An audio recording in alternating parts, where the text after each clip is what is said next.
जब दानवीर सूर्यपुत्र कर्ण ने भगवान श्री कृष्ण से रोते हुए पूछा कि आखिर मेरा क्या दोष था, उसके बाद भगवान श्री कृष्ण ने क्या उत्तर दिया। वीडियो में आगे बढ़ने से पहले चैनल को सब्सक्राइब अवश्य करें और बेल आइकन जरूर दबाएं।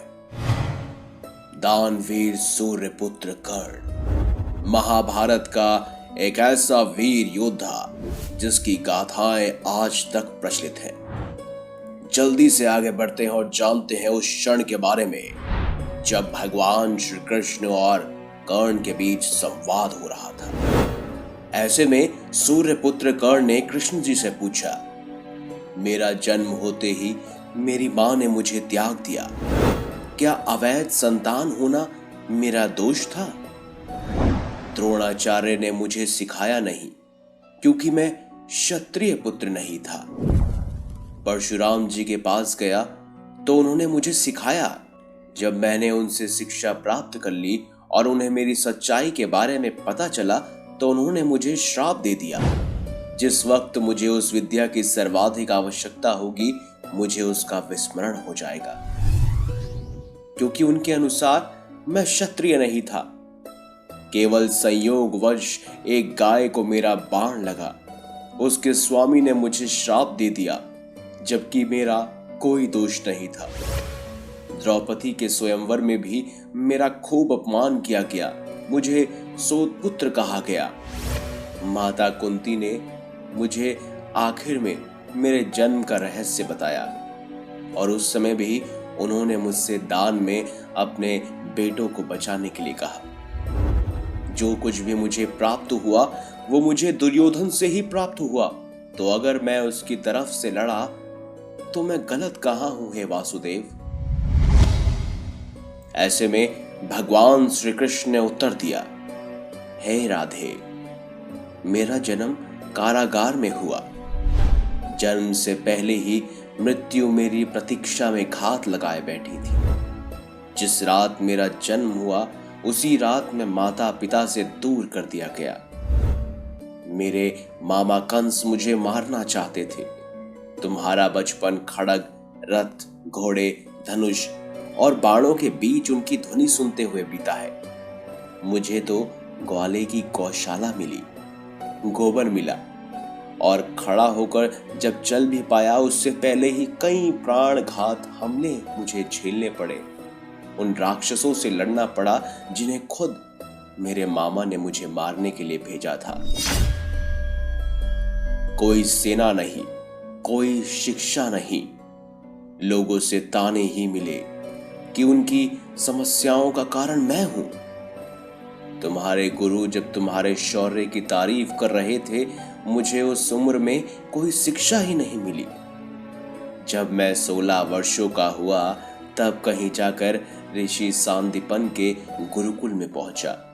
तुम अपनी पसंद की कन्या से विवाह कर सके, लेकिन जिस कन्या से मैंने प्रेम किया वो कभी मुझे मिली ही नहीं। मुझे उनसे विवाह करने पड़े जिन्हें मेरी चाहत थी या जिनको मैंने राक्षसों से बचाया था। मेरे पूरे समाज को यमुना के किनारे से हटाकर एक दूर समुद्र के किनारे में बसना पड़ा। उन्हें जरासंध से बचाने के लिए मुझे ऐसा करना पड़ा। रण से पलायन करने के कारण मुझे रणछोड़ भी कहा गया। अगर दुर्योधन युद्ध जीतता भी है तो तुम्हें बहुत श्रेय मिलेगा हे राधे, लेकिन अगर धर्मराज युधिष्ठिर जीते तो मुझे क्या मिलेगा? मुझे केवल युद्ध और युद्ध से निर्माण हुई समस्याओं के लिए दोष दिया जाएगा। मुझे अनेकों श्राप झेलने पड़ेंगे। माताओं की पीड़ा का आह्वान करना पड़ेगा। अपने ही लोगों से मुझे दूर होना पड़ेगा।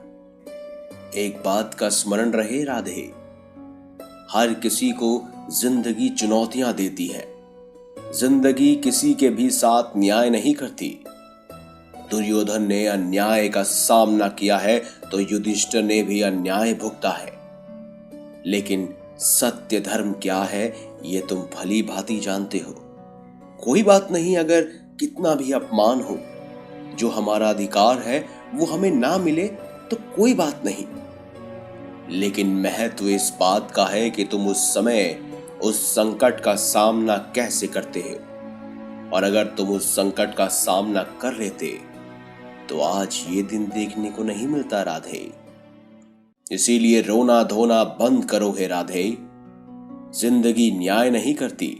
इसका मतलब ये नहीं होता कि तुम्हें अधर्म के पथ पर चलने की अनुमति दी जाए। आज तुम्हारा वध निश्चित है, वो भी अर्जुन के हाथों। ऐसे में कर्ण ने दोबारा श्री कृष्ण से प्रश्न किया, मैं मृत्यु के लिए तैयार हूं, लेकिन मेरे सामर्थ्य का क्या? तब भगवान श्री कृष्ण ने कहा, यह सोचो कि तुम्हें छल से मानना पड़ रहा है राधे। इससे बड़े सामर्थ्य की बात क्या होगी? तुम्हारा रथ उस भूमि में फंस चुका है, उसका पहिया तुम्हें निकालना ही पड़ेगा राधे। यही काल चक्र का नियम है और उसी समय छल पूर्वक अर्जुन को अंजलि अस्त्र से तुम्हारा वध करना ही होगा राधे। यहीं से धर्म की नींव रखी जाएगी और धर्म के लिए यह सब करना पड़ेगा राधे। इसीलिए अब जितना भी तुमने रोना धोना था वो सब बंद करो। तुम्हारा सामर्थ्य दुनिया जानती है और आने वाले युगों तक तुम्हारा नाम हर किसी की जुबान पर रहेगा। सूर्यपुत्र दानवीर महारथी कर्ण। तो दोस्तों, आपको कैसा लगा भगवान श्री कृष्ण और कर्ण का ये खास संवाद? वीडियो अगर अच्छी लगी है तो लाइक कीजिए, चैनल को सब्सक्राइब कीजिए और ज्यादा से ज्यादा शेयर भी कीजिए।